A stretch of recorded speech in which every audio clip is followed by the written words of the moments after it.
Tess, tu sais faire du beatbox? Non, tu sais faire toi? Ouais. Alors, je t'explique. En fait, t'as juste à dire ma petite biscotte, comme ça. Ma petite biscotte, ma petite biscotte, ma petite biscotte, ma petite biscotte. Vas-y, essaye. Ma petite biscotte, ma petite biscotte, ma petite biscotte, ma petite biscotte, ma petite biscotte. Anaïs, est-ce que t'as déjà quitté quelqu'un par amour? Oui, je pense par amour pour moi-même, même si des fois c'était dur et que je l'ai fait à contre-cœur, c'était important pour moi de le faire. Mais du coup, ça t'est jamais arrivé de quitter quelqu'un alors que tu l'aimes encore? Bah si, justement. Donc c'était aussi par amour de l'autre, pas que par amour pour toi. C'est ce que je veux dire. Bah, c'était une décision plutôt égoïste sur le moment, mais je pense libératrice pour les deux personnes du coup. Et ça fait quoi en fait de quitter quelqu'un? Parce que tu vois, moi j'ai déjà vécu plusieurs relations, mais j'ai jamais quitté personne de toute ma vie. C'est pas drôle, mais du coup, en fait, je sais pas ce que ça fait, tu vois, de quitter l'autre. Ouais. C'était quoi ta question? Ça fait quoi de quitter l'autre? Je pense pas que ce soit plus facile de quitter quelqu'un parce que ça demande beaucoup de courage. Je pense pas non plus que d'être quitté c'est plus facile. Je pense qu'il n'y a pas de position plus facile dans un sens ou dans l'autre. Après, ce que ça fait, toutes les ruptures sont différentes, hein, mais ça fait mal, comme ça peut faire du bien aussi. Mais dans mon cas, ça m'a fait mal et j'allais dire un truc et je sais plus ce que c'est. Attends, je réfléchis, tu couperas. Hein. Oui, je pourrais.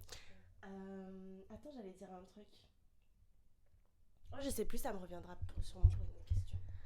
Et du coup, tu disais parfois ça fait mal, parfois ça fait du bien. Ça t'est déjà arrivé, toi, de vivre une rupture qui fait du bien?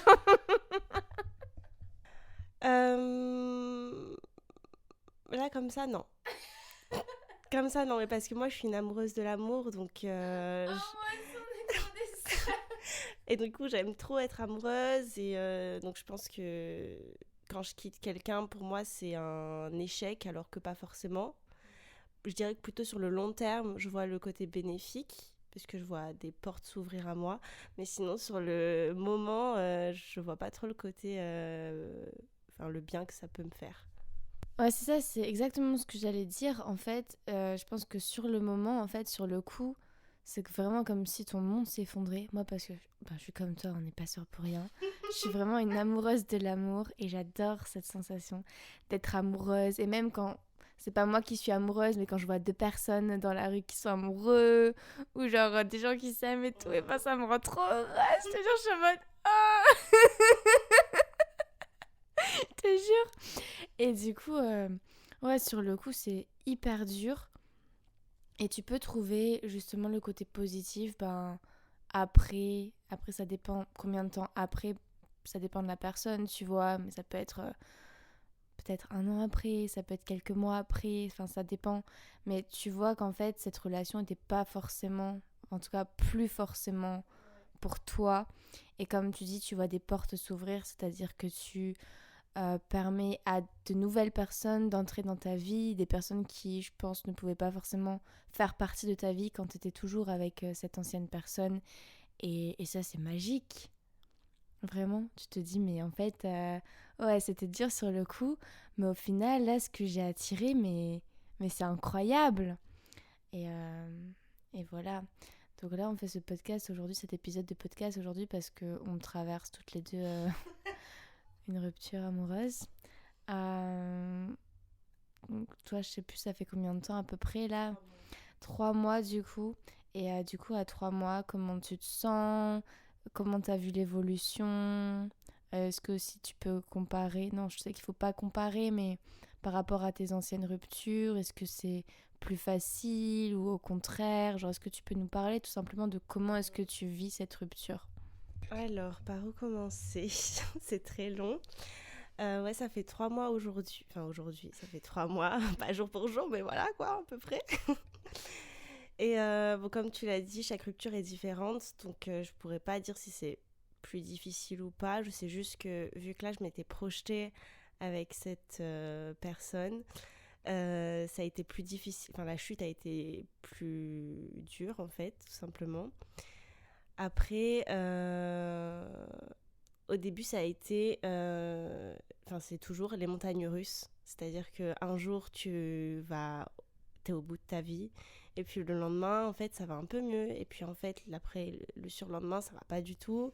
Et après, t'es trop contente. T'as l'impression que c'est la meilleure chose du monde qui t'est arrivée. Et en fait, pas du tout.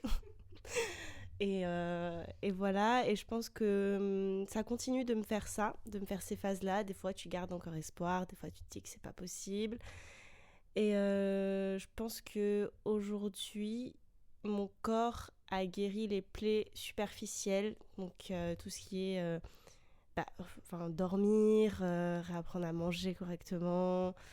Euh, j'ai toujours cette boule au ventre qui est là, des fois le matin, même le soir avant de me coucher. Mais par contre, tout ce qui est les plaies un peu plus profondes, genre les traumas et tout, c'est encore là.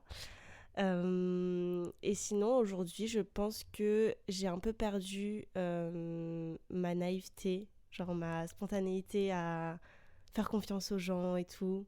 Et j'ai l'impression de manquer de discernement quand je rencontre quelqu'un, puisque vu que je me suis trompée sur la personne que j'aimais, j'ai l'impression de manquer de discernement aujourd'hui sur les gens que je rencontre. Donc voilà. Je sais pas répondre à la question, mais moi je vais te poser. Du coup, et toi, comment est-ce que tu vis cette rupture? Quelles sont les évolutions que tu as vues peut-être sur les semaines qui t'ont suivi? Moi, du coup, ça s'est passé il y a quoi? Il y a 1 mois et demi, je crois, à peu près. Et, euh, et en fait, au début, j'étais complètement dans le déni. Parce que si tu veux, en fait, c'est une relation dans laquelle il y a eu de nombreuses ruptures. Mais c'était pas. Mais là, cette fois-ci, c'est une vraie rupture. Du coup, je me disais, non, c'est faux, on va se remettre ensemble. C'est pas possible, ça nous arrive tout le temps, on va se remettre ensemble. Donc, j'étais vraiment dans le déni. Comme en fait, les étapes d'un deuil. Ouais. Voilà, j'étais vraiment là-dedans. Et du coup, j'en parlais pas parce que je me suis dit, bah non, de toute façon, ça sert à rien, on va se remettre ensemble et tout. J'y croyais vraiment. Et puis après, je me suis rendu compte que, bah non, en fait, cette fois, c'était vrai. Et du coup, j'ai tellement pleuré. J'ai tellement pleuré, je voulais voir personne au début, je voulais parler à personne, je voulais juste dormir toute la journée et ne rien faire. Et en fait, je me suis très très très vite pris en main parce que j'ai déjà vécu plusieurs ruptures où à chaque fois c'est l'autre qui me quitte du coup. Et la première fois que ça m'était arrivé, pareil, c'était l'effondrement total. Mais en fait, mon corps arrive tout de suite à se mettre en mode survie et de pas me laisser tomber et me dire non Tess, même si t'arrive ça, va te nourrir, va te laver, genre. Et du coup, ça, je pense que je l'ai acquis très rapidement. Du coup, je mangeais hyper bien. En vrai, là, après cette rupture, je me faisais vraiment des super bons repas. Ça change pas d'habitude. Ça change pas d'habitude, mais au moins, tu vois, il y a des gens qui vont plus nourrir ou quoi, Ouais. ou alors qui vont se jeter sur la nourriture. Et moi, pas du tout. C'était un peu ma médecine, en fait, la nourriture, pendant cette période-là. Et au final, je me suis vite rapprochée de... Pas rapprochée, mais je me suis... Donc je m'étais isolée pas très longtemps, peut-être 2-3 jours. Et après, au final, j'en ai parlé à toi, à ma meilleure amie, à mes amis les plus proches et tout. Et en fait, ça faisait du bien. Du coup, ça rendait la chose plus réelle. Mais au moins, le fait d'en parler, ça permet d'évacuer aussi ce que je pouvais ressentir et de me dire ah ok en fait je me sens comme ça et comme ça et comme ça. Et après très rapidement j'étais en colère. Ouais. J'ai eu beaucoup beaucoup de colère. Et puis en vrai ça a shifté super vite. Quelques jours après je me suis dit non en fait c'est exactement ce qu'il me fallait là maintenant. Même si c'était horrible les premiers jours, mais c'était exactement ce dont j'avais besoin. Et en fait, je suis hyper reconnaissante et j'ai écrit des lettres à cette personne pour le remercier d'avoir fait ça, parce que moi, je n'aurais jamais osé faire ça, parce que je ne sais pas comment quitter l'autre. Parce qu'en général, moi, je ne sais pas arrêter, je ne sais pas comment arrêter d'aimer quelqu'un. En fait, si j'aime quelqu'un, j'aime cette personne toute ma vie. Voilà. Je sais pas si toi c'est comme ça aussi, mais même si voilà, après je peux te détester, bah, en fait non, je t'aime quand même et il y aura toujours de l'amour parce que je t'ai aimé et je suis comme ça. De toute façon, moi j'aime les gens, c'est ma nature en fait. Et tu parlais de naïveté et tout, mais je pense que, tu vois, souvent c'est mal perçu la naïveté, mais je pense qu'il faut avoir un petit côté quand même naïf. Un petit côté, pas trop, tu vois, mais un petit côté... En fait, c'est pas de la naïveté, c'est plutôt de l'espoir. Avoir espoir en l'humanité, tout simplement. Parce que si tu perds ça, si tu te dis, ok, bah là, il m'est arrivé ça, du coup j'ai le cœur brisé, du coup je vais plus jamais croire en l'amour, je vais plus jamais croire en l'autre, ben c'est fini en fait. C'est pas vivre ça, c'est triste. Moi je veux pas ça, moi je veux continuer d'aimer et voilà. Pour toi, l'amour, c'est la vie.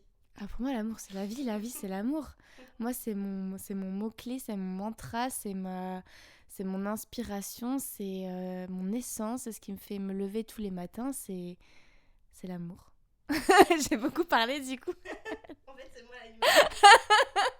la Mais attends, je crois que je vais rebondir. Ouh, les chats sont en train de se battre, là, c'est pas de l'amour.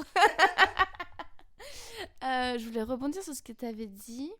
Ah oui, parce que tu disais du coup que tu avais plus cette spontanéité et que tu avais du mal à faire de discernement chez les gens. Mais ça, je pense que c'est pour tout en fait, il te faut un petit peu de temps. Et peut-être que pour toi, il te faut un peu plus de temps. Moi, c'est complètement l'inverse, tu vois, je suis capable de tomber amoureuse ben, comme ça. Enfin, je sais pas, même si je suis pas complètement guérie de la rupture, tu vois, je suis pas guérie, je sais que je suis pas guérie. Parce que j'ai quand même espoir que en vrai ça soit toujours pas fini et tout. mais mais malgré ça, malgré ces blessures, j'arrive à tomber amoureuse d'autres personnes. Bon, après il y a aussi un autre thème qui vient s'y mêler, mais j'en parlerai. Est-ce que tu as d'autres questions? Ou est-ce que... Je voulais rebondir sur quelque chose que tu as dit. Tu as dit que c'était comme un deuil. Et moi, je suis trop d'accord avec ça. Je pense que les ruptures, c'est comme un deuil. En fait, tu n'oublieras pas la personne avec qui tu as vécu cette relation parce que de toute façon, notre cerveau est fait pour retenir ces choses-là. Mais par contre, tu dois apprendre à vivre avec. Et même si on dit que le temps guérit tout, je pense que, comme tu l'as dit, ton corps, en fait, s'est mis en mode survie. Et c'est... Enfin, le temps, bien sûr, permet de guérir des blessures, ça c'est vrai. Mais je pense que c'est au moment aussi où toi, tu le décides. Parce que si tu décides pas et que tu décides de te renfermer sur toi-même et que tu te bouges pas les fesses, en fait, le temps, il aura beau passer, tu vas t'écrouler, quoi. Voilà, c'est ce que je voulais rajouter. Ouais, et ça me fait penser, en fait, c'est dingue parce que la semaine où j'ai vécu cette rupture, en fait, il y a un événement qui s'est passé dans ma vie et c'est ça qui m'a fait un peu tilt. Même si voilà, je me laissais pas mourir, mais en fait, je donne des cours de yoga aux enfants et je crois que j'en avais parlé. Il y avait pendant un cours, il y avait un petit garçon qui était, je sais pas ce qu'il a eu vraiment, il s'est juste allongé par terre pendant tout le cours et il parlait plus, il fixait un point, il commençait à pleurer et vraiment il était paralysé et il faisait plus rien, on lui parlait, il réagissait pas.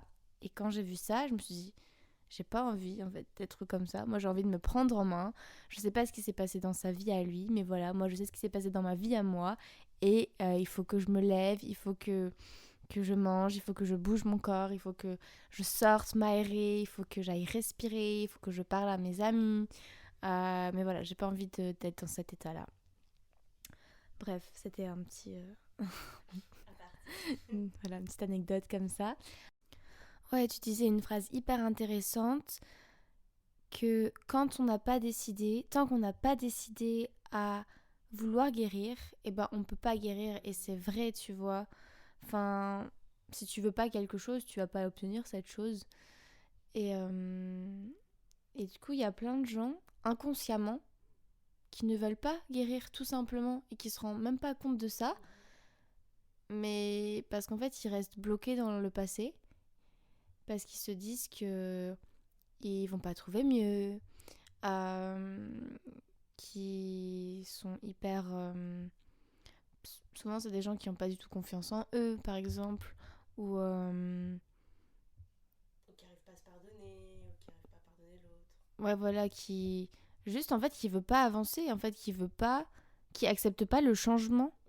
Et même si c'est voilà un changement qui peut être brutal comme une rupture ou autre d'ailleurs, ben la vie c'est le changement permanent en fait. Si vous voulez toujours rester stagné en fait dans une situation, que ce soit dans vos relations ou dans, je sais pas, dans votre carrière professionnelle ou je sais pas, peu importe, et ben vous allez être malheureux toute votre vie en fait.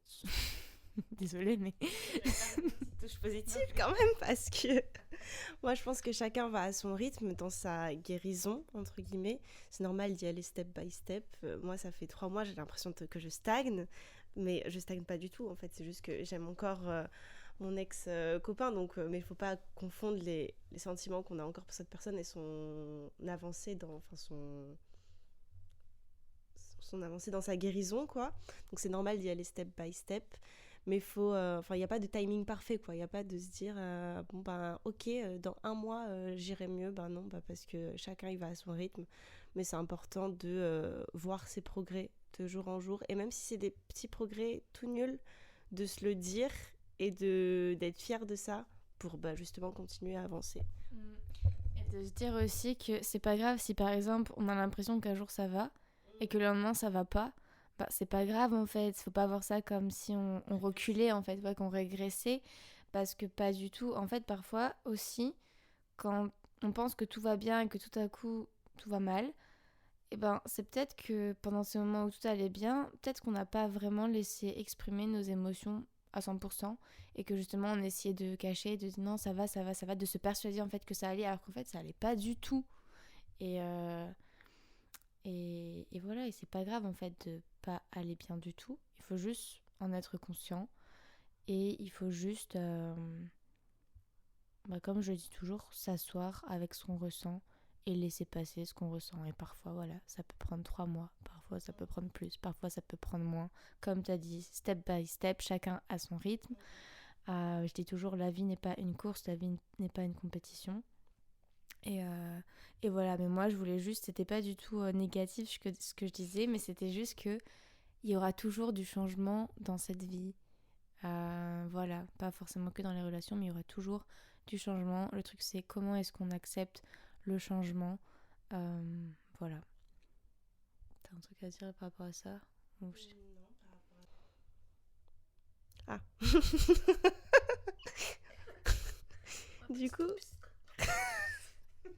Du coup, si tu avais 1 ou 2 conseils à donner à quelqu'un qui était en train de traverser une rupture amoureuse, qu'est-ce que ce serait ? Déjà, laisse-toi vivre ce que tu ressens. Genre, tu souffres, souffre. Enfin, t'as envie de pleurer, pleure. T'as envie de crier, crie. Genre, vraiment, te retiens pas. Enfin, exprime-toi, exprime ta colère, exprime ta tristesse, exprime tout. Mais va pas projeter, par contre, ce que tu ressens sur l'autre. Parce que, en fait, si la relation s'arrête, c'est pour ton bien. Tu le vois pas maintenant, mais c'est vraiment pour ton bien. Et c'est jamais la faute de l'autre ou la faute de toi. Les deux sont responsables. Si c'est fini, c'est que ça marchait pas des deux côtés, en fait. Faut pas blâmer l'autre, ça surtout pas. Moi, au contraire, à chaque fois, toutes mes ruptures, à chaque fois, maintenant, je remercie l'autre. Parce que déjà, tout ce qu'il a pu m'apporter dans la relation. Souvent, les gens, aussi, quand il y a une rupture, ils voient que le négatif de la relation et ils oublient tout le beau, tous les bons moments qu'ils ont passés ensemble, toutes les leçons qu'ils ont pu apprendre ensemble et tout. Et ils voient que, ça y est, les côtés négatifs de la personne. Ah non, mais en fait, ça fait ressortir ça, il est comme ça, mais pourquoi je suis restée avec cette personne pendant tant de temps ? Comment j'ai pu être aussi bête ? Comment j'ai pu être aussi aveugle ? Donc, soit il met la faute sur l'autre, soit il va mettre la faute sur lui et il oublie en fait toute la beauté de la relation. Et je trouve ça hyper triste parce que, non, il y avait eu des hauts, il y a eu des bas. Mais je pense que c'est important de se souvenir du beau. Sinon, c'est comme ça aussi qu'il y a beaucoup de gens qui perdent espoir en l'amour. Ils oublient tout le beau. Et c'est dommage. C'était quoi la question d'origine? Ah oui, les conseils. Tu as répondu. Voilà. Moi, ce que je fais, ce qui m'aide beaucoup, c'est d'écrire. C'est d'écrire dans mon journal sur ce que je ressens. Et aussi d'écrire à l'autre, de faire des lettres à l'autre que parfois je donne ou pas. Si l'autre veut bien lire mes lettres. Des fois, il veut pas. Hein. Ou alors avoir une conversation aussi avec l'autre. Si je sais pas comment s'est fait la rupture, mais parfois, moi, en fait, à chaque fois, mes ruptures, après les ruptures, on s'est rappelé ou on s'est vu et on en a parlé. Et c'est bien d'avoir justement du recul sur ce qui s'est passé et pourquoi vraiment ça s'est fini. Et pas, en fait, rompre dans une dispute parce que ça sert à rien, en fait. Enfin, c'est pas une manière de faire, je trouve. De se comporter comme des adultes et de parler, de communiquer. Mais bon, parfois, ça arrive que l'autre n'a pas envie de communiquer. Et quand c'est le cas, moi, j'écris une lettre. Moi, j'ai eu ce cas, comme toi d'ailleurs. Enfin, pas là, mais avant, où la personne ne voulait pas me voir parce qu'il disait qu'il n'y avait rien à dire. Et je comprenais pas. Mais du coup, je lui ai écrit une lettre et même si j'ai jamais envoyé la lettre, pour moi, ça a été réglé comme ça, tu vois. Ça, je trouve que c'est hyper important aussi d'être entourée. Franchement, à chaque fois que j'ai rompu, à chaque fois que j'ai vécu des ruptures. Mais j'ai la chance d'avoir des amis et une sœur incroyable et avec qui je peux vraiment parler de ça et qui ont toujours été là pour moi, à me remonter le moral. Non, pas à me remonter le moral, mais plutôt juste à m'écouter en fait. À m'écouter et juste, ouais, la présence, c'est important en fait, la présence. Et d'être là aussi, du coup, pour quand quelqu'un de votre entourage, pareil, vit ce genre de situation, juste d'être là et de l'écouter. Et sans chercher à lui remonter le moral, mais juste à écouter. Et voilà. Et après, c'est moi, la nourriture, c'est dormir, c'est bouger mon corps pour évacuer justement les tensions du corps. C'est tout ce que je fais en fait déjà de manière naturelle, dans la vie de tous les jours en fait. Continuer à le faire parce que souvent, quand on va mal, on veut rien faire pour aller bien. C'est comme ça en fait. Dès qu'on va mal, en fait, le cerveau, il est accro à cette sensation de mal-être. C'est bizarre, hein, mais c'est vrai. Il y a vraiment des, euh, des études scientifiques qu'on peut très vite devenir accro au malheur en fait. Et du coup rester dans un cercle vicieux et entretenir ce malheur et on s'en rend même pas compte. Et du coup des fois il faut se forcer un petit peu à par exemple méditer. Par exemple quand je vais mal j'ai pas envie de méditer, j'ai juste envie de dormir et laissez-moi tranquille quoi. Et dire non en fait je sais que ça va me faire du bien donc allez je me lève, je vais méditer, allez je me lève, je vais prendre l'air, je vais respirer dehors, je vais voir mon ami, je sais pas, peu importe mais des fois il faut se forcer un petit peu et au final, on se rend compte que ouais, j'ai bien fait de me forcer un petit peu parce que voilà, je pense que j'ai plein d'autres conseils, mais je vais pas, je pourrais parler pendant des heures parce que c'est des conseils un peu de vie de tous les jours, mais voilà. Et toi, ce serait quoi tes conseils? Du coup, ça va un petit peu rejoindre ce que tu as dit, mais déjà, premièrement, pareil que toi, je pense qu'il faut t'entourer d'une team de choc, entre guillemets, genre que ce soit tes amis, ta famille, enfin vraiment les personnes avec qui tu te sens à l'aise et, euh, et qui sont prêtes à t'écouter, juste comme tu as dit, pas forcément chercher à te divertir ou à te dire non, ça va aller, puisque les gens pensent que le mot ça va aller, ça c'est réconfortant, mais en fait, moi ça m'énerve. J'ai pas envie d'entendre ça. Enfin, je sais que ça va aller, mais sur le moment, ça ne va pas. Donc voilà. Et ta team de choc, donc c'est aussi ton corps. Donc comme je disais, comme tu disais, donc toi c'est la méditation et moi c'est la boxe en fait, c'est prendre soin de ton corps, c'est marcher, et ton cœur aussi, donc t'écouter, voilà. Et ça rejoint aussi ce que tu as dit. Mon deuxième conseil, ce serait d'accueillir ces émotions parce qu'on a tendance du coup à les rejeter, tout ce qui est colère, les pleurs et tout. Enfin moi je vois un peu ça comme en fait quand je sens que ça arrive, c'est un peu comme une vague. Tu vois, c'est je sens que la vague, elle arrive, elle monte, elle monte, elle monte. Et en fait, j'appréhende vachement quand elle arrive à son apogée, on dit ça. Et en fait, du coup, elle me submerge. Mais je pense qu'il faut l'accueillir, cette vague. Il faut être limite content de pleurer parce que après avoir pleuré, moi, je me sens trop bien. Oui, ça me dit Mais bien. même sur le moment, c'est horrible. T'as l'impression que tout le monde s'effondre. Enfin, moi, je suis par terre la plupart du temps. Et je suis comme une limace. Genre vraiment à ramper sur le sol. C'est horrible. T'as l'impression vraiment que tu meurs et que tes entrailles sont en train de dire comme ça. Mais après, ça, tu te sens hyper bien et limite, des fois, je rigole. Je me dis, oh là là, tout ça pour ça. Donc, je pense qu'il faut vraiment apprendre à accueillir ses émotions, que ce soit la joie, enfin, même si c'est des petits moments, voilà, faut les accueillir et être content que ça nous arrive. Et du coup, le troisième conseil, c'est pareil que toi, c'est écrire. Parce que moi non plus, j'ai pas eu de réponse à ma rupture. Enfin, j'ai quitté la personne, mais c'était à contre-cœur. Et malheureusement, cette personne n'a pas voulu répondre à mes questions. Donc c'est comme si je parlais devant un mur, en fait. Et aujourd'hui, j'ai toujours pas eu de réponse. Donc écrire, même si on va pas forcément donner ces mots à cette personne, je pense que c'est un peu libérateur de le faire. Euh, donc voilà. Ouais, en fait, c'est hyper libérateur parce qu'en fait, tu dis pas ces mots-là pour l'autre personne, tu dis ça pour toi. C'est comme pardonner. Souvent, les gens, ils croient que pardonner, tu le fais pour l'autre, mais pas du tout, en fait. Tu le fais pour toi, pour avancer. Et quand tu pardonnes à quelqu'un, tu sais que tu reprends ton pouvoir, en fait. Au contraire, tu donnes pas ton pouvoir à l'autre, mais tu le récupères, ton pouvoir. Et souvent, les gens, ils mélangent tout. Et ils sont hyper rancuniers, ils veulent pas pardonner. Ils disent non, jamais.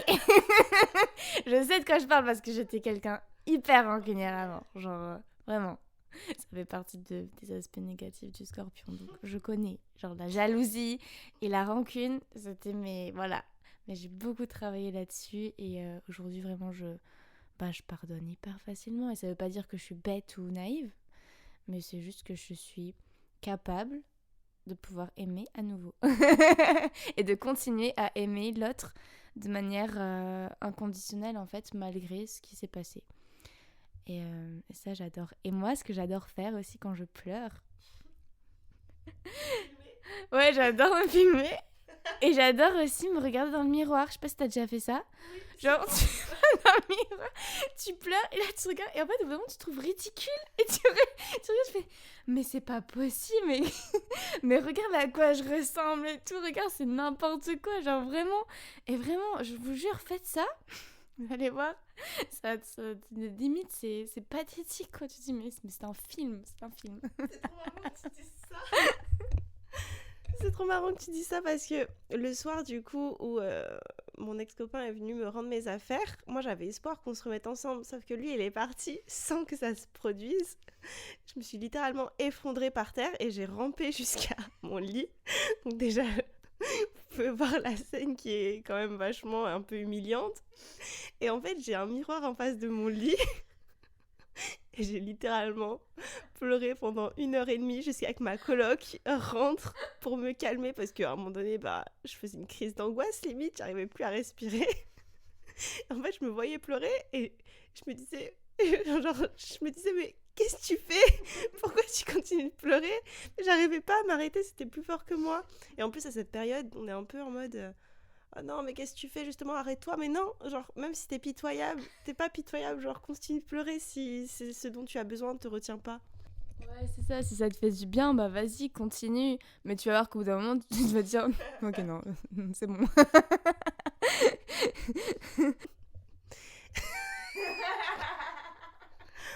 Bon, du coup, je ne sais pas si cette question va t'inspirer, mais maintenant, après cette rupture qui a été sûrement difficile pour toi et qui l'est sûrement toujours, qu'est-ce que t'attends de l'amour? Comment tu le vois? Est-ce que ta vision de l'amour a changé? Waouh, alors je pourrais vraiment m'étaler sur le sujet parce que je me souviens qu'après ma première rupture, ma vision de l'amour avait complètement changé. Mais là, en revanche, pas du tout, parce que je pense que j'ai fait vraiment un sacré bout de chemin depuis. Et en fait, pendant cette relation, en fait, ma vision de l'amour n'a pas changé depuis parce qu'elle a déjà beaucoup évolué avant. surtout après ma première rupture amoureuse. En fait, c'était pas juste ma vision de l'amour qui avait changé, c'était ma vision de la vie en général, la vision que j'avais de moi-même, la vision de tout en fait. Et du coup, je pense que j'ai pris cette rupture avec un peu plus de légèreté, même si c'était quelque chose à laquelle je m'attendais pas du tout. C'était assez brutal et je suis toujours pas guérie, je le sais, et puis je pense que j'ai pas envie de guérir complètement, ça voilà. Mais en fait, entre avant cette relation, ou alors on va dire à partir du début de cette relation, parce que c'est grâce à cette relation en vrai que ma vision de l'amour a aussi beaucoup évolué. C'est pas juste avec la première rupture, c'est aussi grâce à cette relation-là en particulier, parce que cette relation-là m'a permis d'apprendre à m'aimer moi avant toute chose. Et du coup, quand on s'aime soi, en fait, je pense qu'on a une vision de l'amour qui est beaucoup plus juste, parce qu'on comprend ce que c'est l'amour inconditionnel. Et du coup, voilà, je suis toujours dans cette optique d'amour inconditionnel. J'aime, c'est ma nature, voilà. Moi, je suis quelqu'un qui aime.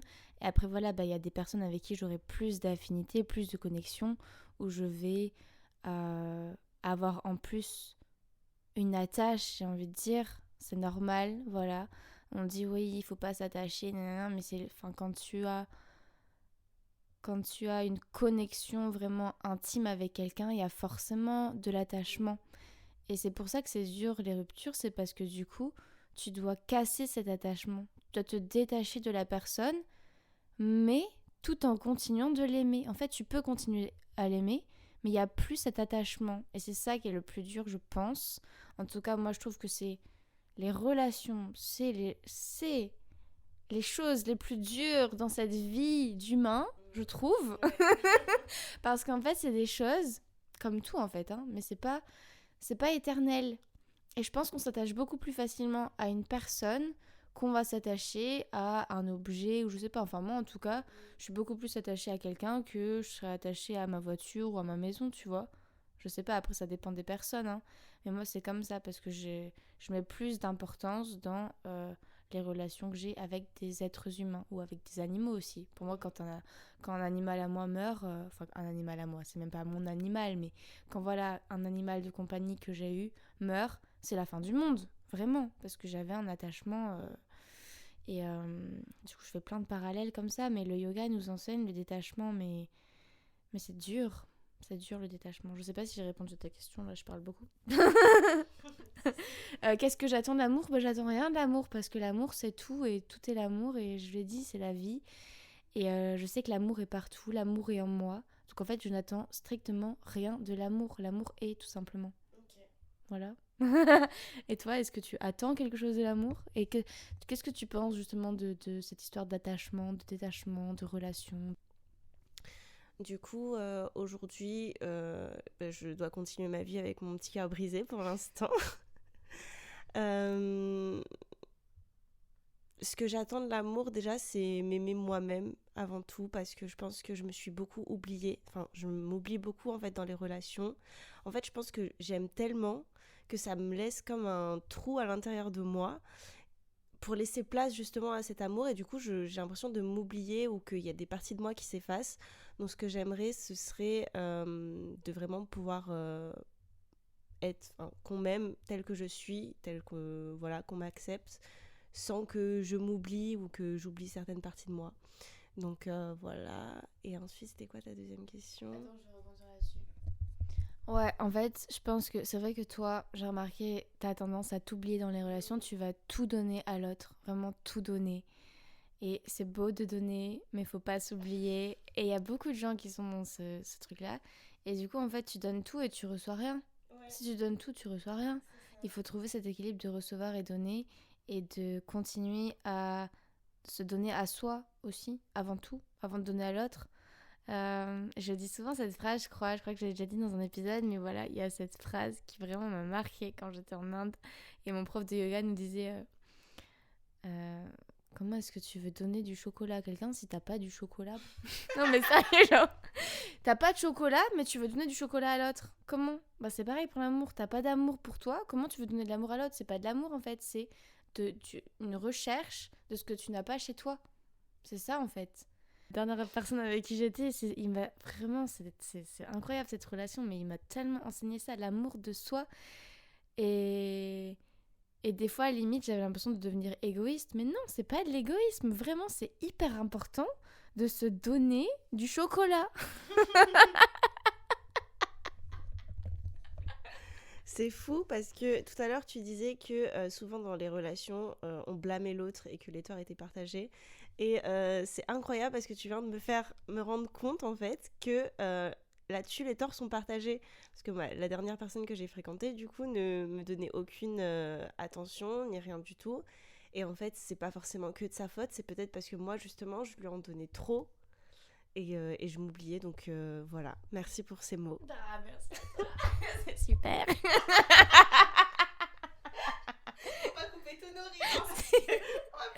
C'est pour ça les conversations. Non, mais je t'avais dit aussi, tu m'avais vachement aidé à prendre du recul sur ma rupture à moi, parce qu'on avait super bien parlé et ça m'avait vachement aidé, ça m'avait ouvert les yeux et de me dire que non, en fait, c'était une bonne chose, c'était exactement ce dont j'avais besoin. Donc vraiment, quand vous êtes dans ce genre de situation, parlez.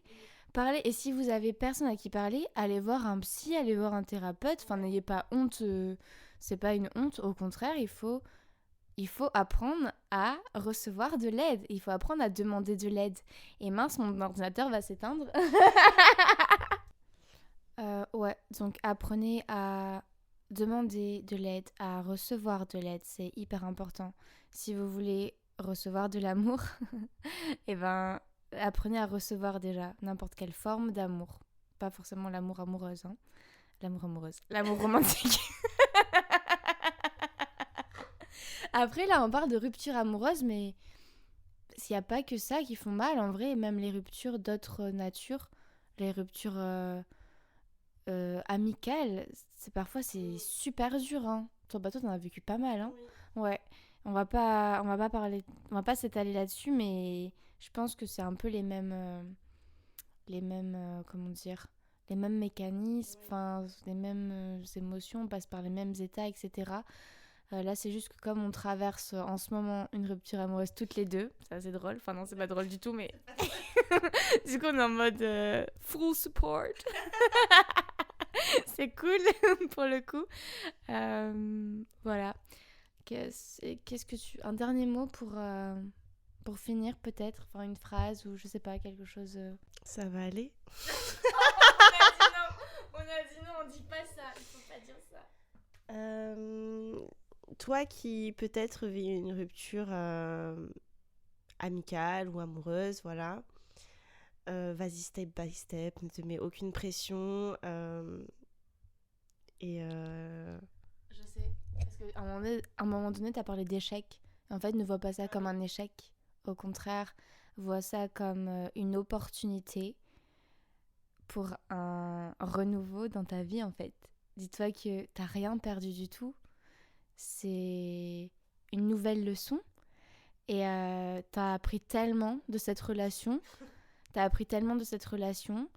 Et puis en fait, oublie pas que, je sais pas pourquoi je tutoie maintenant, parce que d'habitude je dis vous, moi je parle au pluriel, mais ma sœur aime bien parler au singulier. Bref, on s'en fiche, c'est pas la question. Il est 22h22, mais voilà. Tout ça pour dire quoi ? Non, je vais dire un truc hyper sérieux, en plus c'est hyper important, qui peut peut-être aider, j'espère. Ouais, en fait, j'étais comme ça. Moi, je pensais que voilà, on avait une âme sœur, qu'on avait un amour pour toute la vie. Enfin, vraiment, je te jure, genre, je vous jure, ma première relation, je pensais que j'allais me marier avec cette personne, j'allais avoir des enfants avec cette personne, j'allais construire avec cette personne, vieillir avec cette personne, mourir avec cette personne. Moi, j'étais vraiment une princesse Disney, en fait. Et bon, je suis toujours un peu une princesse Disney, mais voilà, quand il est question d'amour, je sais qu'on peut aimer plusieurs personnes au cours de notre vie, qu'on peut même aimer plusieurs personnes en même temps, enfin c'est mon cas, mais en fait on croise une personne avec qui on est sur la même longueur d'onde pendant un moment, Ce moment peut durer longtemps ou pas. Et en fait, après, nos chemins se séparent et on va plus dans la même direction. Et il est temps de se dire au revoir. Et c'est là que se fait la rupture. Et si en fait on lutte contre ça, on résiste contre ça et on se dit non, ok, même si on part dans la même direction, on reste ensemble, on continue à rester ensemble, on se fait du mal parce qu'en fait c'est pas ce qu'on doit faire, bah c'est là qu'en fait c'est l'amour toxique, c'est l'amour destructeur, c'est l'amour. C'est même plus de l'amour, j'ai envie de dire. Ouais. C'est même plus de l'amour, c'est un combat. Donc, il faut apprendre à le laisser partir. Il faut apprendre à partir aussi. Voilà, c'est tout. Courage si tu passes par là. Plein d'amour et confiance en l'amour, toujours, parce que c'est ce qui nous fait vivre, c'est ce qui nous fait vibrer. Merci beaucoup, Anaïs. Merci à toi de m'avoir reçue. Et je vous envoie tout plein d'amour. Bisous.